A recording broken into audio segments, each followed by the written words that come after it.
Ramin Karimloo Des. I think Chess is one of the greatest music theater albums, even music albums, that's been made over the last 2-3 decades. It's a beautiful story about people coming from different walks of life, different political backgrounds, and you know, it's called chess, but it's more about the humans being pawns in a game of political chess. And I think there's going to be so much that people can relate to, especially with the way the world is right now. So they're going to be in for a real treat musically and with the story. Anatoly is a grandmaster. He's, I don't know, there's things, as it's still a work in progress with this character. I like that he believes in the game of chess, what it stands for, and he's willing to risk leaving his home because he's against the propaganda that goes with what's happening politically at that time, and he feels himself being a pawn of something that he didn't want to be part of, and it was just a love of a game that he's known as a child, and it's something that he wants to keep the beauty and purity in it. He's a man with the courage of his convictions, and but like everyone, he just wants to find love, and he wants to find peace and some sort of identity that he can call home.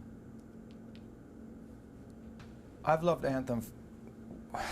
That was the first song I sang for an audition to get my first job. I remember back in England when I first arrived.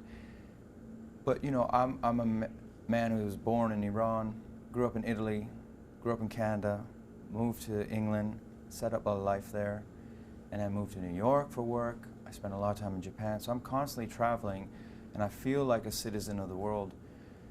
But it's something that I struggle with and I'm looking for is, where do you actually call home? I'll always call home wherever my kids are, but geographically, I don't know. And that's something that every time I sing that song, I understand Anatoly as well as something that I go through personally. So that song will always hold a special place in my heart until I can perhaps finally call home, home. I get very excited when I come and do productions here, which seems to be something that's starting more regularly now in Japan. And I love it when it's a diverse company and I get to work with the Japanese artists as well as folks from America, England, Canada. It brings something very special to the show. We all learn from each other and we all help raise each other's games. And I've seen obviously clips of Takanori Sato, and he's a phenomenal artist. He's very, his focus, and there's something very spiritual about his stage presence, which I can't wait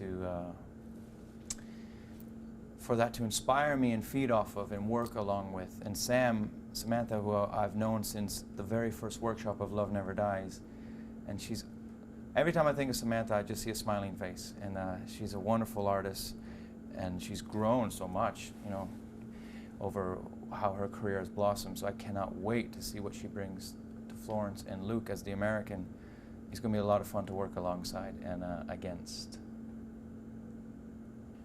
Well, I don't think it's a secret that how much I love Japan and how much it feels like another home here, and a lot of that has to do with the support, because a lot of the Japanese supporters, they travel around the world to see my work, whether it's in concert or in shows in New York or Canada even, and England. So I think it's only fair that I come here. As long as they want me to keep coming back, I will always come back. I would just like to say I'm always grateful for your support, and I'm very excited that you get to see a production of Chess.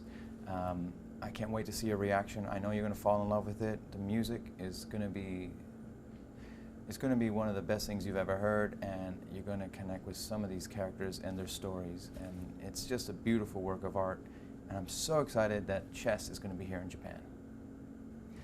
Minikitane.